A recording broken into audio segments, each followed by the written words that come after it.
Hello, everybody. It's Max. This week's episode is a little bit different from what we usually do. Normally, we record over our computers, not from the same room, but as a byproduct, the finished podcast is a bit more polished, a bit more clean sounding.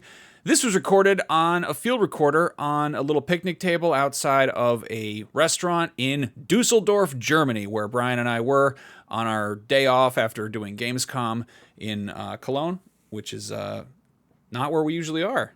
So this is an episode about travel. If you're somebody who is picky about audio and podcasts, this might not be for you. Just be forewarned. There's some background noise. There's some clinking and some clunking, but I think it sounds okay, and hopefully you enjoy. And if this is your first time listening to the show, don't go listen to a different episode, because this is not normally what it sounds like. All right, take it away, us. So we're in Düsseldorf. Yep.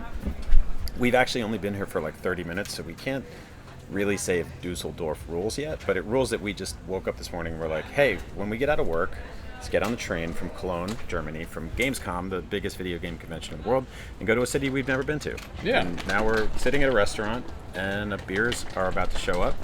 And yeah, man, we're in Düsseldorf. Yeah, we spent the last, 8 days in Cologne? Yep. Which we've been to a bunch of times, and we love it dearly, but we decided to mix it up. But I think we should talk about just what it's like to travel. Yeah, it's a good you. time. Thank you. Those are some big, beautiful beers. Cheers, man. Cheers. So, okay. That's nice. Yeah, so this is our first time trying alt beer, which is old beer. Fear the old beer. Yeah, Cologne is known for its Kölsch, which is, basically like Cologne-ish beer. Mm-hmm. And the rule for that is that you can only make it if you are within sight of the Dom Cathedral, Yeah. which is in the center of Cologne, which is extremely funny. It's sort of like that joke about champagne, right? Yeah. They have their own thing on it. Yeah, so like or- you can go to breweries in America and get basically a KSA, a Kolsch style Yeah. ale. But it's not the real thing unless you can literally see the Dom Cathedral. And you definitely don't get it in Düsseldorf, because No. apparently they have like a long-standing rivalry with Cologne, like a Springfield-Shelbyville kind of thing. Always Google what beef a city has with another city when you're 5 minutes away from getting to that city. Yeah, that's probably good to know. I feel like we dodged a very did a little bit of preliminary research and really, yeah, man, it's just, I don't know, it's a trip. It's literally a trip. We're gonna go walk around, we're gonna explore, we're gonna check out some museums. Yeah, we had a list of museums. We're not actually sure which one we want to go to first, but we saw one that was like it was like a museum of Neanderthals. Yep. And there's another one that's just like an old car museum, and there's like a movie museum, and then there's just a bunch of like classic, like paintings and all that art. stuff. Yeah, I realized that something. Here's a motorcycle. This will be fun for our wonderful listeners. Yeah, I realized that I love going to museums when I travel, because that is stuff that specifically stays there. Mm-hmm. And like looking at a picture of a picture is not really the same. Looking at a painting up close is something else. But like it's they do exhibitions that go on tour. They take stuff on the road. But like as far as permanent collections go, like that is a building that has things that are not widely distributed. Like it's kind of the opposite of like shopping here is there's cool stuff to be found, but it's also like you go to the Lego store. It's the same shit you can get at Target. Yeah, and we were You like, go to H&M, it's the same shit you can get at H&M wherever you are. Mm-hmm. Yeah, It's just- it's disappointing, We've you been know? trying to find like weird stuff. Like we did a whole episode on gummy candy rolls, right? Mm-hmm. We shouted out the Haribo company because like when we come here, we find a bunch of stuff that I don't usually see in the States. Food is the thing that is not widely distributed the same. Yeah. So we also love going to the grocery store and just picking out a bunch of bizarre snacks and shit like that. We like being American pain in the asses and showing up and saying, "Hey, do you guys have iced coffee?" And they're like, "No, what's that?" They really don't. They do it iced Americano. Yeah, if you're lucky. Yeah. I mean, it took forever to figure out how to make it out of vodka soda, but yeah, we're just drinking the local beer, and it's great. The vodka soda, we cracked the code on that, and apparently it's called a skinny pitch. And Yeah. we didn't name it that, but that's what. I like it because it is such a, it's like a double header of a bad thing to order at a restaurant, because like you either sound like a sexist or you sound like you're making fun of yourself. It's like the bartender comes like, "Here you go, you skinny bitch." In the past I've ordered vodka sodas and they've brought like every single element of it that you've had to do yourself, aside from like actually chipping away at a large block of ice. Yeah, it's like a Blue Apron. They just give you all the Yeah. individually wrapped. It'll be like components. a lime that you have to cut, and there's glass. And you have to blow the glass yourself using like a big hot stick. That's a pain in the ass. No, they'll just give you all the elements and you put it all together and it's a good time. But that's why I think we just gave up after a while. And we're like, fuck it, we'll just get beer everywhere. Yeah. And like, what's cool here is that I don't know, you can just kind of walk around with beer all the time. We haven't had to drive a car all week. So. Yeah, no, it's walkable cities are kind of the name of the game, and it also, I do like it that they don't really have a heavily enforced open container rule. They don't really give a shit, I don't think. Yeah. Yeah, I mean, other people are like sitting and drinking, and that's cool too. But it's just kind of nice to get some road beers and just walk around, see stuff. Here comes that goddamn motorcycle. We've been getting a lot of what's called doner kebab or doner, which is really awesome. If you've ever seen those places, usually you'll see like this what looks like a gigantic cone of meat. Yeah, it's like shawarma or gyros. It's how many fucking motorcycles are in this? What are these guys doing over here? But no, it's I think it's the Turkish variation, but it's one of those things where like it's really popular. I think it's Berlin where it's popularized first. Right. They have it in the UK, I think. Like it's it's all over, but it's one of those things we do not have it in California. It's funny to go to Germany to get Middle Eastern food. Mm-hmm. Like that's like our favorite thing to eat here. Yeah, we'll find like a couple of spots in the Bay Area where we live, and like they're pretty good, but like they'll do shit where I'm like they'll do like shaved carrots on the side, and I'm like, I don't want that. Yeah, it's just not quite. But yeah, we always get like big beers and a big ass plate of shaved meat, which is usually like some mixture of like beef and lamb, and then they do it with like a side salad and a bunch of French fries, which are amazing. And we found this one spot in Cologne called Mamet, and they throw in like grilled zucchini and eggplant. We should go there again tonight. Yeah, I think we should. It's the best spot. It's MEMET. Mm-hmm. Go there if you're ever in Cologne. It's amazing. Just I don't know. It's one of the. It tastes, not like homemade, because I don't think anyone really has like a giant rotating meat cylinder at home with a special sword to cut it. I've tried. Yeah, but it has that feeling of like this feels like people made it. Mm-hmm. It doesn't feel like kind of fast food really. The funniest thing about it though is that they'll have like lamb or beef or chicken or whatever, some mixed, some combination thereof. But they use different weapons for the different animals. So like I think the lamb one, they use this like really long carving knife that just looks like a little sword. It's great. And then for the other one, they use what is effectively a, good God. Someone doesn't like Düsseldorf. They use a thing that's basically like an electric razor or like a clippers. But it sounded like they were pushing like a bunch of exotic birds around in a stroller. Yeah. No thanks. Yeah, no, it's great. I think it was like a year or two ago I got back and I was like, I want to learn how to make this and reverse engineer it. And it's a stupid thing to do because like without like a gigantic rotating, like 4 foot tall thing of meat, you're not going to get there. But I got like pretty close or close enough. Like I bought this thing on my grill and I would just go out there and like manually turn it. And I got like pork, beef, and lamb, and I put them all in like a big food processor and ground them all up. And then created it like into a cone, put it on a stick, and put it on the grill. Left it there for like an hour on low and slow, and just kind of just shaved it down. And then I went to clean my food processor, and the blades fell out into the garbage can, and I didn't notice. And so like the next time I looked, I just couldn't use it anymore, so I just threw the food processor out, and I was like, well, that was dumb. It was delicious, but it was like $150 in the hole, like all said and done. And I'm like, I wish I could just walk to like one of the 200 different places. Speaking of which, like one of the things we love to do here is go to these places called kiosks, which are basically We've talked like, about those in the convenience store episode. Exactly, yeah, and they're just so fun here. And like I feel like every time we go, we notice this time around. I mean, it's always been a thing, but you can get bags of gummies, or you can get them like individual, or like weigh them out. And it's sort of like the way we were describing, like, have you ever heard like what a Lucy cigarette is? Like, you can buy a pack of cigarettes, but you can also get Lucy's, which is just like some bodegas in New York in the 90s. I don't think they do this anymore. Maybe they do. I mean, it's definitely not legal. It's not legal. Yeah. They would sell, because like some people would be like, I can't afford a whole pack, or I don't want a whole pack. I just need a cigarette. And you would go in, you'd spend like, 50 cents or $1 on a Lucy, and you'd walk out. And you can do that here with gummy colas. They basically have like the bulk boxes, but they're not that big. They're just little ones. I don't know if that's picking up, but there's a yellow jacket buzzing around. They have a lot of yellow jackets here. The bees are kind of a bunch of fucks over here. Like yellow jackets aren't bees, correct? I mean, they look like bees. They look like bees. I don't know if this is one of those things where like dolphins aren't fish and spiders aren't bugs, but like I've been calling yellow jackets bees my entire life. Yeah. And I always just sort of, I think bee is a good blanket term for like bees, honeybees, bumblebees, wasps. A wasp is a wasp, but I feel like saying wasps is kind of annoying.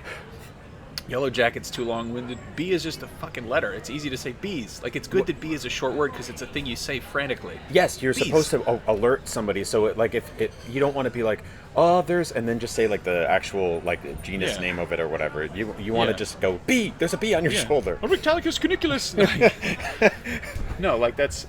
I know they don't make honey. They don't do the work. Right, they're just yellow out here. Jackets are little fucks. They're just terrible. out here trying to be a menace. Yeah, but yeah, they're all over the place. We're like 30 feet from the Rhine right now, the river, and it's funny because like when we're in Cologne, we also stay on the Rhine, but it like winds around a bunch. So we got on a train for like half an hour to just go to a different part of the river, pretty much, and then fight with the same bees that bother us. We had a thing with a bee at the restaurant the other day. It was like right before you got into town, Max, and we went to this place called 60 Seconds to Napoli, which is a very funny name for a pizza place. And my boss, Corrado Corretto, who somehow has a more Italian name than I do, ordered a pizza with prosciutto on it. And here the bees will just like eat anything. They'll eat meat, they'll eat like vegetables, they'll eat sand. They don't give a shit. They do not give a fuck. I saw one vaping. Yeah, they're fucking insane. They don't care. So he had a little piece of prosciutto on his plate, and the bee comes over and just starts gnawing at it. And our friend Jada, who you might know from Podcast Beyond if you listen to that, grabbed a glass, put the glass on top of the bee, and trapped it in there. And it at first was just kind of like going crazy, and then it was just like, man, I'm stuck in here with prosciutto. This is kind of dope. And just started going to town on it. And she decided, I'm going to pick this plate up and bring it over like 10 feet away from the restaurant, do like a catch and release situation. On the way to doing that, she tripped over a chair and almost landed on another table where a couple was having lunch together, and she came about like this close to smashing a glass full of bee onto two people's heads, which I was just thinking about, like, that is one of the worst things someone could do to you while you're eating lunch. It just comes over, cartoonishly trips on top of you, and then in all of that there's a glass and a bee stings you, because the bee's just like, what the fuck that's is like that's in like Link to the Past, where you can like catch a bee in a bottle and throw it at guards or whatever. No, it reminds me of that story like I told ages ago on the Comedy Button about that there was like a guy at a bar that was like really drunk and he needed to like throw up. And he ran into the bathroom and like kicked the stall door open, and there was a guy taking a shit, and he like threw up on his lap, and to preemptively stop the guy from attacking him for what he did, he then punched him in the face. And it's just one of those, like, the guy's taking a shit, he's like, this is cool, I'll go back to the bar in a minute, and some guy runs in, throws up in his crotch, and punches him in the face, and then just leaves. And I just think about, like, that's there are demons that do less than that, you know? Yeah. I was thinking a good I don't know if this is a prank or a crime or what this is, but if you just got a jar full of bees and tried to take it through airport security, they're like, you can't do that here. You're like, and you just open it and let them out. It's like that Red Dead video we always talk about, where some guy tried to see how long he could, or how far he could carry like a bowl of stew. Yeah. Yeah. And like he's just carrying it through the whole world. Oh heavens. Kids doing piggyback rides over here. Yeah. So I don't know. Actually, what is the rule for bringing bees through TSA? I mean, you're not supposed to bring like animals. Right. I feel like, what if you have your like water bottle? Like, I guess I got to dump this out and just a bunch of bees come out. I saw a headline yesterday that was just like, man arrested bringing 50 pounds of monkey meat through the airport, and that's not the only thing. And I was like, no, for me that's the only thing. I'm not going to click this headline. I don't want to know any more than the information you've already given me that I didn't want. And it just had these like gray cubes and strips, and like, There's you know, so they many make other things to eat. Yeah, they make better food. You know, we didn't like, run out of shit yeah. yet. Save that for when we're like, you know, they go on the news and they're like, the cows are gone. You know something weird? Ridley Scott was a producer on Monkey Trouble. The Brendan Fraser movie? Or that's Monkey Bone. No, Monkey Trouble was the one with like a little girl and like a monkey that was a pickpocket, I think. What was her name? Like Thea Spitz or some shit? I don't She had know. like a fake name. No, I was like doing research or something, looking at like Ridley Scott's IMDb. I think it was that one. It's not Dunstan Checks In, but it's one of those like Dunstan Checks In movies. It's a small monkey though. It's a little, yeah, it's like a little capuchin monkey. Not to be confused with Ed, the baseball movie where it's totally just a man in a costume. That's horrifying. It's horrible. And it was one of those, like, nothing in the rule book says a dog can't play basketball, and like, that's cute. And they're like, nothing in a different rule book says a man can't dress as a monkey. I always loved the Dunstan Checks In naming convention because it felt like they were trying for it to be like a franchise. They were like, Dunstan's going to do all sorts of shit. It's going to be like Dunstan on vacation. And then he just Dunstan checked in, but he never checked out. Yeah, he's been checked out for a while. He's still in that fucking hotel. Directed by Ridley Scott. Like, it's on there. I think that was the same monkey from Outbreak and Friends. I think that dude just had a lot of work then. James Cameron presents Free Willy 3. That's a James Cameron-ass movie, though. He would like that. He's like, anything that gets me closer to the water. You can put a whale in, I don't give a shit. So one time, a couple years ago when we were in Cologne, we stayed at this hotel on the river, and they had like a little, like breakfast buffet thing. We go out for every morning, and like, it was hot out. We'd go sit in the little terrace area, forgetting that there's fucking yellow jackets everywhere. And they would just fly around. You trying to eat your bacon and eggs or whatever. They would just be like buzzing around, flying all over, landing on your food, and it was like frightening. And so what we started doing was we'd go to this little. They would have these little pastry shells. They'd have like German hotel buffets are fucking awesome. They got like all sorts of stuff there, all sorts of silly nonsense. They had raw. It's like raw meat. They've got a whole cold cut section. Yeah. But there was like a bowl of like it looked just like raw beef. I don't know what that was. I didn't like see ground that. beef, like not like carpaccio or some shit. I didn't see that this morning. I don't know. They had a lot of food. It's a lot to keep track of. But they have a whole like jams and jellies section. They had like white Nutella. It's all sorts of weird shit over there. But what we started doing was taking these. They had these little pastry shells, which I think people just eat jam out of pastry shells. It's like, which is kind of great. I feel like we're like, let's put it on toast. That's somehow better. We started taking these little pastry shells and putting a little tiny jam in it and making this little bee pie. And we'd take it and just put it like 10 feet away from where we were eating. And we'd look over and it would just be fucking writhing with yellow jackets, like covered in yellow jackets. It was the best way to get them off your ass because like it would throw them off the scent. You'd stick them over in the corner and then they would just be hanging out all day. They would just go bite the little bee pie, and it just. I don't know. I took a picture of it. It was one of the grossest things I've ever seen. But maybe that's how you get them through customs. You just that picture's really good because it's like really zoomed in. Yeah. And I think it was like you had a pretty old phone at the time, so it's just got this like really like crunchy look to it. Yeah, which I love. I think it should be the cover of an album for maybe The Prodigy. I don't know. I'm gonna email it to Liam Howlett and see what he says. No, we've been eating stuff for breakfast that I would never eat at home. I feel like both of us have like spinach smoothies or like an RX bar or some bullshit like that.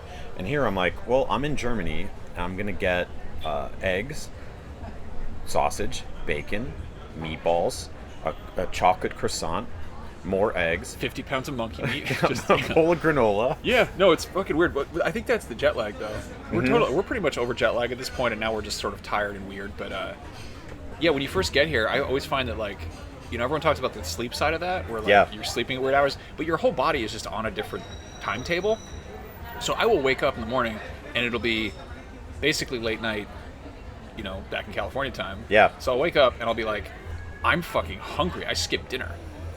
And it's like, dinner time rolls around, and it'll be like, my brain thinks it's... like breakfast or something. Yeah, and I'll be like, not hungry. It's weird. Like, no, we it's pretty insane. much had to just like deliberately pull over to get something to eat, because we're like,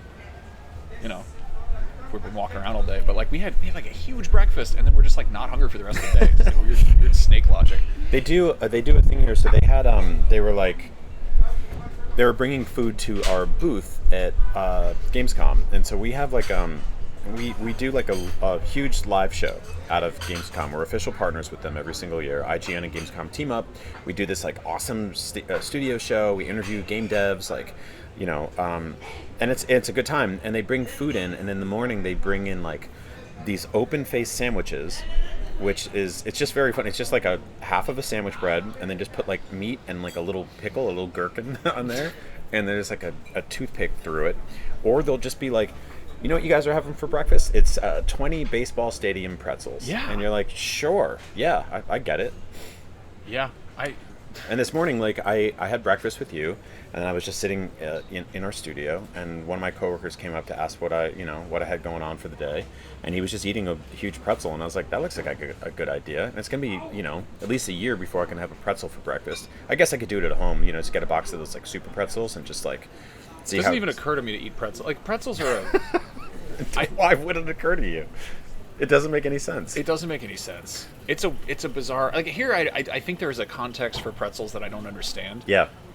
Like I don't know. They I guess they almost treat them like interchangeably with bagels, sort of. But like I think so. Yeah. You can make stuff with like bagels are like a modular food. You can put stuff on them, and you make sandwiches and things. They can be all sorts. But a pretzel is like. I don't. You can put shit on it, but you can make a pretzel bun. It's a kind of funny food. It's a silly fucking knot. It's huge, and there was this lady that got on the train next to us on the way here, and she just pulled like this huge ass pretzel out of her bag, and she's just eating it, and it's like, you know what? Sure, why not? Yeah. I love them. Like I was telling you before, like. You go to New York City, there's like hot dog carts and they sell pretzels, right? And you go to Philly, they have like a whole pretzel game there. Like they're nuts about it. And they have like the weird long, have you seen those? They're like rectangles. What? Yeah, they have like these Philly pretzels are just like, they're almost like, they're long, squished rectangles and they're fucking delicious. But also, it's also just like, they're not having them for breakfast, Mm-hmm. But here, it's like, it's part of the culture. I love it. Having a pretzel for breakfast feels like if there was a place where just like Christmas candy was year round. Mm-hmm. Not Christmas everything, but just Christmas candy. Like it's just like there's something I'm missing. There's something I don't understand about it. It feels like it feels like having a hot dog for breakfast. It's just like to me that's a thing you have like that's like a special like a baseball game treat or whatever. I just don't think to like if you sat down at a restaurant at 9:00 in the morning in most major cities in America and you said, "Can I have a pretzel?" They'd be like, "What the fuck are you talking about?" I'm trying to think if I've ever had a hot dog for breakfast. And the answer is definitely yes. I'm just trying to think when. Probably put egg on it. That's fucking insane. That's insufferable. Completely unhinged. I think you should give it a shot. I don't know which is more fucked up. Having a hot dog for breakfast in the first place or trying to breakfastify a hot dog. That's stupid as hell. I mean, it's pork. You would have sausage for breakfast, right? You're making it worse. I'm trying to get you there. The more details are just making it more upsetting for me. I can't do this. A big gray van just pulled up, and like 6, probably 20-something Germans got out of it with one of those like recycling bins full of beer, which means that someone picked them up and drove them here, and they just got fucking tanked. And I appreciate that. Chili spicy. Oh, thank you. Thank you. Amazing. 2 more beer? Yes, please. Sure. Thanks. So we just got schnitzel with hot sauce, hot hollandaise sauce, and I'm dying to know. Let's do the German spicy food challenge. Okay, that's interesting. Not spicy at all. It's got a little heat. Yeah, it's got a little tickle at the end. A little tingle. I think the thing here is that like paprika is like that's their ceiling for heat. They're like anything more than this. That's got a little tingle to it, but yeah, that's definitely the spiciest thing I've had in Germany yet. But okay, not nothing crazy. Like you would see a guy that looks like Richard Garriott, and he would come in and have something like this, and you would see his hat fly off. His nostrils would twitch up, and then his mustache would just twirl into 6 knots. The straps of his lederhosen would just fly off. All right, we're gonna call this because it's time to eat some food. But yeah, thanks for listening, and we will see you soon. Germany rules. Before we go, just a reminder, This Thing Rules is made possible thanks to the support of our Patreon backers. If you'd like to help us keep the lights on and get some extra bonus stuff for yourself, you can go kick us $1 or $2 at patreon.com/thisthingrules. But really, every little comment, like, subscribe, share, or other form of engagement goes a long way. So if you've got a minute, give us a plug on social media, or go give us a nice review on iTunes, or just write something weird. I don't care. It's nice that you made the effort. And finally, a big, huge, extra special thank you to Patreon executive producers for this month: Ben Burkhalter, Anthony DePiro, Nick Vaughn, Paul Atienza, Kevin Lemasurier, Steve Cam, Caleb Hilliard, Billy McKendry, and Chip Chunkling. Thank you so much for your continued support. You rule.